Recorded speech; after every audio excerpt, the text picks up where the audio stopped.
안녕하세요. 뻔뻔한 복덕바입니다. 구독과 좋아요, 알림 설정, 회원가입 부탁드리겠습니다. 분양가가 초미의 관심사가 되는 요즘 우회로를 찾는 수요가 7월부터 부쩍 늘어나고 있죠. 거래량이 6천 건이 넘었다고 난리가 나고 있는데 이거 단순히 불장으로 가는 넘버링이 아닌 건 젊은 층이 6월에 엄청난 위기감을 느꼈거든. 자칫 이런 분위기에서 집을 사는 타이밍을 놓치게 되면 영원히 못 살 수도 있다는 이 상대적 박탈감에 대한 포비아. 공포감은 기대 심리와 거의 맞닿아 있는 심리인데 특히 한국 부동산 시장에선 집값이 들려 올라가는 시점에서 거의 단골같이 등장하는 분위기인데 지금 이런 상황이 전개가 되고 있다는 얘기입니다. 5월부터 시작해서 6월까지 아주 뚜렷한 양상을 보인 건데 이렇게 공포 심리가 기대 심리와 맞물리면서 상승 효과가 일어난 건데 매수세를 공포 심리로 몰아넣고 매도세를 기대 심리로 들뜨게 만드는 건 서로의 교차점이 딱 맞아떨어지는 거래량이라는 이 꼭지점에서 불쑥 올라갈 수 있는 이 부스트업이 거래 매수세로 등장하게 됐다는 얘기입니다. 이게 단기적인 이벤트로 작용을 해서 소폭의 상승세를 이끌 수는 있지만 시장이 스스로 매도와 매수라는 밀물과 썰물에 맞부딪히는 선순환 작용이 없다면 오래가지 못한다는 얘기죠. 그래서 지금의 집값 분위기를 잘 들여다봐야 할 필요가 있는 겁니다. 그냥 분위기에 휩쓸려서 급한 마음 가졌다가는 집 끌어안고 가장 큰 위기의 손실이라는 리스크를 경험할 수 있는 아주 큰 경랑의 혼조세 속에서 빠져나오지 못할 가능성 높다는 얘기죠.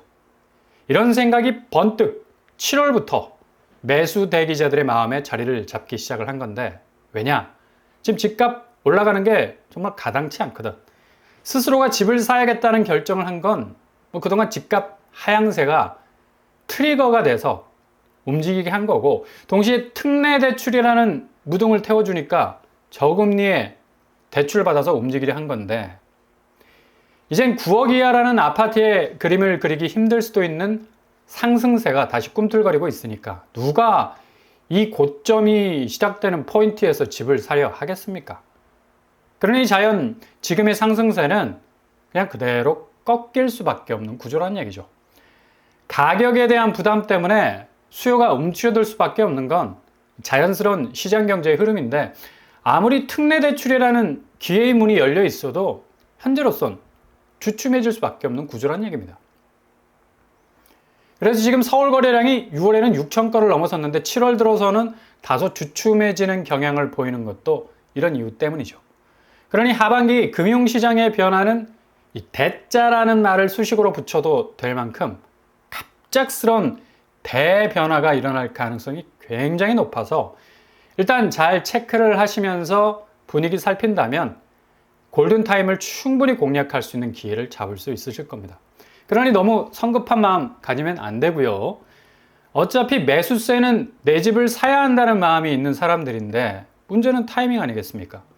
주식에서도 저점으로 들어가는 게 기본 정석이듯이 부동산 역시도 지금의 고점은 고점이라 말하기에도 불편할 정도로 오르는 폭이나 그 오름세를 지탱해줄 금융 환경이나 동시에 그렇게 산 집의 자산 가치가 계속해서 오를 수 있는 경제적인 백업이 전무할 수 있기 때문에 아마도 거의 부동산 역사 이래로 이렇게 업앤다운이 있었던가라는 말이 나올 정도로 급격한 변동성을 보이게 될 겁니다.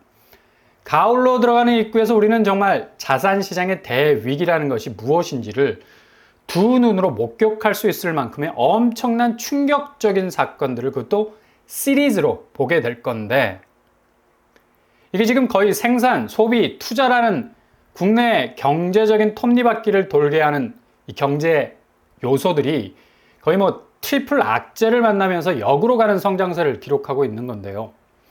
하늘이 최근에 경고하고 있는 금리 인하에 대한 과도한 이 기대감, 바로 지금 올라가는 집값이 발목을 잡고 있다는 건데 하나는 기본적으로 이렇게 경제 성장 동력이 점점 떨어져 가고 있는 상황에서 느닷없이 오르는 집값 자체에 상당한 거품이 끼어 있다는 걸 경고하고 있는 거죠. 이건 곧 환율의 약세 현상, 원화 가치가 계속해서 떨어지는 상황이라서 물가 불안 요소는 계속해서 이어질 것으로 보이고, 고금리 상황이 전혀 개선이 될 환경이 찾아와 주질 않는데 무리해서 집을 사는 매수세 행렬은 계속해서 집값을 밀어 올릴 수도 있다는 우려도 반영이 됐는데, 결국 느닷없는 집값 상승세는 느닷없이 하락세로 전환이 될 것이 분명한 것. 이렇게 기본 집값 상승세가 매수 대기자들을 가격으로 밀어낼 수밖에 없는 그런 상황인 거고, 또한 원화 가치의 하락은 물가 상승세를 계속 자극해서 지갑에 자물쇠를 딱 걸어 잠그게 만들 건데, 결국 인플레 현상은 자산 시장의 가치를 보호하려는 움직임, 격렬하게 진행이 될 수밖에 없어서 돈의 가치가 떨어지니까 자산 시장에서의 부동산에 대한 방어 기제가 세게 걸리는 건데, 우리나라는 기본 인플레 현상이 오면 부동산 시장이 엄청나게 흔들리는 이 경향을 보이는 특징 가지고 있는데, 결국 다주택자들은 손에 들고 있는 집들을 모아 한 방에 내다 팔고 가장 똘똘한 한 채로 정리 수순에 들어가는 게 인지상정이죠. 즉 무주택자들의 매집 랠리가 이어지는 광경에 가려져서 있어서 그렇지, 다주택자들이 내놓은 매물은 계속해서 기하급수적으로 늘고 있습니다. 그러니 거래량은 한 달 6천 건이 넘어서지만 매물은 절대 줄지 않는 기현상이 일어나고 있는 거죠. 다주택자들의 자산 지키기는 이제 아파트는 수익률이 떨어져서 손 털고 나오고, 금융시장에서의 안전자산을 찾아 나서기 위해서 자금을 은행에 일단 파킹시켜 놓은 건데, 광의의 통화, M2, 그러니까 예적금 형태로 은행에 묻어둔 돈도 포함이 되는데 역대급 4천조를 찍고 있다는 것도, 이게 자연스러운 자금의 흐름이 부동산 쪽으로 가지 않는다는 것을 여실히 보여주는 그런 대목이라고 할 수 있겠습니다. 그러니 어떻게 자연스럽게 집값이 시중의 자금을 빨아들여서 이 집값 상승이라는 궤적의 고도를 꼿꼿하게 유지할 수 있겠습니까? 결국 동력원이 없는 비행기는 추락하게 돼 있는 거예요. 돌풍이 불어서 비행 시간을 연장해 줄 뿐이지 그냥 가라앉는 건 시간 문제라는 얘기죠. 그러니 헷갈려 하지 마시고 잘 지켜보시면서 틈새 공략도 잘 하실 수 있길 바랍니다.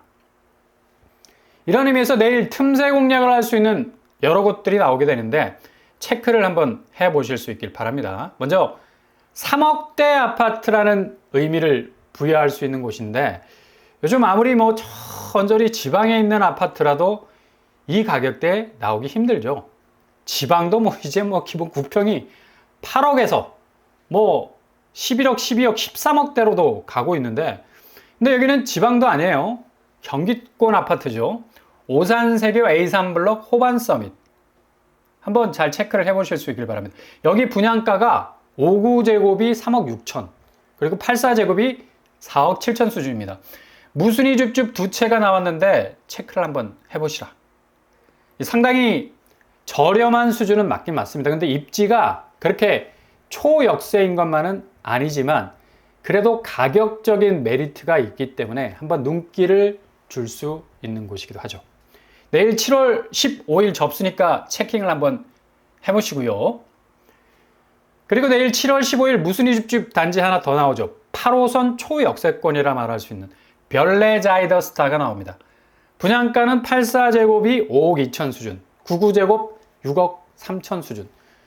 좀 전에 말씀드린 대로 여기 교통호재가 있죠. 8호선 연장선이 개통이 되는데 이번 달에 개통 예정이었는데 조금 늦어지는 것 같고요. 빠르면 다음 달에 개통이 되기 때문에 서울 접근성은 그냥 서울이라고 봐도 무방할 정도고요. 여기도 한번 체크해 보실 수 있는 그런 또 여지가 있죠. 그리고 내일 서울에서는 1순위 접수가 시작이 되는데 푸르지오 라디우스 파크 장이동 정비사업 단지인데, 근데 분양가가 장난이 아니야. 정말 미쳤다라는 말이 나올 정도죠. 5구제곱이 9억대. 옛날 한 3년 4년 전만 해도 서울 분양가 84제곱이 8, 9억대였는데 이제 20평대 5구제곱이 9억대로 다 가고 있어요. 그리고 84제곱은 11억대입니다. 정말 서울 신축은 이렇게 가격 액면만 봐도 진입이 불가할 정도로 가파르게 가격대가 오르는데, 잘못 분양받았다가는 그냥 평생 맷돌을 갈 수도 있으니까 고분양가는 되도록 받아주지 않는 게 정신건강에 이롭죠.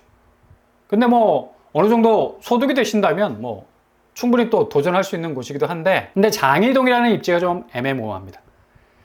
그래서 아마 내일 경쟁률은 그리 세게 나오지 않을 것 같은 그런 느낌이 들죠. 그리고 여기 말고 분상제 단지 한 곳, 여기는 좀 주목할 만한 곳입니다. 광역교통망이 그래도 뭐 아주 가까운 편이고 GTX-A가 도보권이라고 말해도 될 정도로 근접해 있고요. 일단 분상제 단지, 그리고 서울, 인천, 경기 당첨 파이가 정해져 있습니다. 입지를 봐도 아마 파주운정에서 민간 아파트, 그것도 역세권 대단지와 비교해도 이 뒤떨어지지 않는 곳이라서 눈여겨볼 만한 곳이라 할 수 있겠습니다. 바로 제1풍경채 운정인데, 여기는 내일이 아니라 다음 주 월요일부터 특공 접수를 받게 됩니다. 그러니 어느 정도 생각해 볼 수 있는 시간이 있겠죠. 아마 최근에 분양했던 분상제 단지 중에 제일 저렴하고 입지도 괜찮은 곳이라서 디테일하게 들여다볼 필요가 있다는 얘기죠.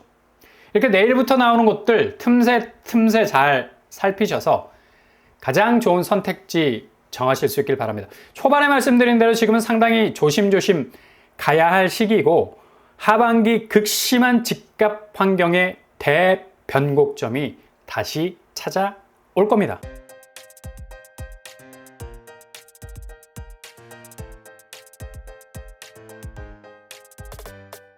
오늘의 부동산 캐릭터처, 바로 내일부터 시작되는 곳들 잘 눈여겨보시고요. 다시 구축시장은 매수세가 수그러들기 시작했죠.